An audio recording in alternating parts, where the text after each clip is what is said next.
Meanwhile, downstairs, the game of beer pong rages on. Zoe, now extremely drunk, throws a ping pong ball across the table. Colton cheers as the ball surprisingly finds its way into a cup, causing their opponents to chug. Yes! He high-fives Zoe. Their opponents finish their cups and leave the table. Guess that's game. I better go find Brooke. Zoe slurs as she responds, She's probably off somewhere with her new girlfriend, Kelsey. What? Sweet, innocent Colton. So beautiful, so naive. Zoe grabs Colton's phone out of his pocket and begins to stab in her number. She's sloppy. What are you doing? Giving you my number. After Brooke dumps you, you should text me. Dumps me? After homecoming. Why would you think that? Brooke told Kelsey, and Kelsey told me, and... Colton frowns and grabs his phone. Zoe realizes what she's done. And now I told you. Colton puts his red cup on the table and heads for the stairs. For us. Zoe runs after Colton. Brooke and I break apart for air. Wow. Yeah. Wow. As far as firsts go, that was by far the best. I turn bright red at my admission. Brooke's eyes twinkle with excitement. No way that was your first kiss. Stop. Brooke wraps her arms around me. You're so cute, you know that? More like so inexperienced. Brooke cups my face in her hands and pulls me toward her lips. Guess we'll just have to keep practicing then. And then, another earth-shattering kiss. Brooke's hands wander, reaching for my shirt, pulling me closer. But just as it seems like this moment might last forever, click. The sound of a cell phone camera going off fills the room, breaking us from our spell. We both turn, spotting Colton in the doorframe. Is it true? What the Colton? A breathless Zoe appears behind Colton. And then I know. Were you going to break up with me after homecoming? Brooke turns to me, betrayed. You told him? No. Zoe folds sheepishly in the doorframe. I didn't tell him, I swear. I did. Brooke's eyes narrow, enraged. Okay, so you did tell someone. I trusted you, Kelsey. I open my mouth to respond, but I'm cut off. What happened to our future, Brooke? Going to college together. That was your dream, Colton, not mine. When were you going to tell me? After the dance. And meanwhile, this whole time, you were hooking up with her? Vitriol and disgust drip from his voice. I start to shake. No, this was the first time. What Brooke does is none of your business. I turn to Brooke. Come on, Brooke, let's get out of here. Brooke doesn't move. Colton holds up his phone. His finger hovers over a button on screen. Share. What Brooke does is my business. And unless you shut up and listen, I'm posting this pic to social. You can't do that. Try me. You want me to delete it? I immediately know where this is going. Fine. But only if you don't play. You quit the team. Walk away. Brooke comes with me to homecoming. And we forget this ever happened. No. No way. Go ahead and post it.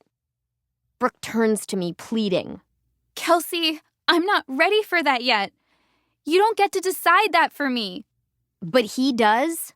Just a few weeks ago, you were happy with being invisible. Now you want to broadcast everything to the whole town? You're new here, Kelsey, and you can leave Corbin anytime. But this is my home. I pale. Brooke is right.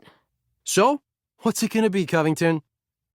I burst out of Colton's room and run down the stairs, headed for the door. Zoe chases after me. Kelsey, wait! I make for my car, rifling through my pockets for my keys.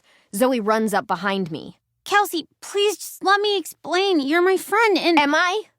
You're the one who keeps ghosting me. I'm sorry for that, I really am. But this is so not about that right now. He could out me to the whole school, to my dad.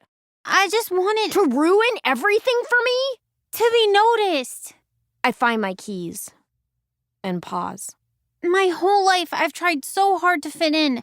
Get attention, to get the grades, the guy, friends. Nothing works. So you used me because you don't have any friends? No, it's just you showed up and everyone noticed you. everyone wants to be you, and you don't even want it. I guess for a second, I wanted to be noticed too. I open my car door, slide in, and start the engine. Trust me when I say this, Zoe. It's better to be invisible. That way no one can hurt you. I pull away, leaving Zoe behind. The next week is a total blur. On Monday, I quit the team. Coach Wilson tries to stop me. He asks me to at least tell him why, but I can't. Every time I see Brooke in the halls, it feels like someone stabbed me in the gut. On Tuesday, I try to catch Brooke's attention after class, but Colton spots me first and pulls her away. On Wednesday, everyone casts their ballots for homecoming court. Despite everything, I vote for Brooke. On Thursday, I watch practice during free period as Colton runs a drill with a scrawny freshman playing receiver instead of me. I watch as he fumbles the ball. The Cougars don't stand a chance. It's Friday. Homecoming. As I enter class, our teacher turns on the TV. Zoe fills the screen, reading the results of the election for homecoming queen. This year's homecoming court is Bethany Keene, Scattered claps break out for Bethany at the back of the class. Michaela Rhodes, Cheers can be heard from another classroom down the hall. Jason Steiner. Brooke sits next to Colton at a lab bench. Colton watches the results excited, eagerly grabbing for Brooke's hand. She moves it away. Colton Lavery. Huge cheers erupt from the rest of the class. Colton stands up and bows, taking it all in. And last but certainly not least, Brooke can't take it anymore. She grabs her things and heads for the door, despite protests from the teacher. Brooke runs into the hall, just as a report echoes from classroom speakers. Brooke Dalton. Tears form in Brooke's eyes. I grab the classroom hall pass and leave. I dive into a bathroom stall and slam it shut. I sob, tears welling from my eyes. Outside the stall, someone enters the bathroom and runs the sink.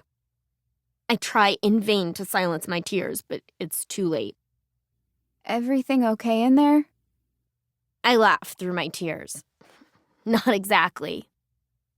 I know Brooke recognizes my voice because there's silence. Then she leaves.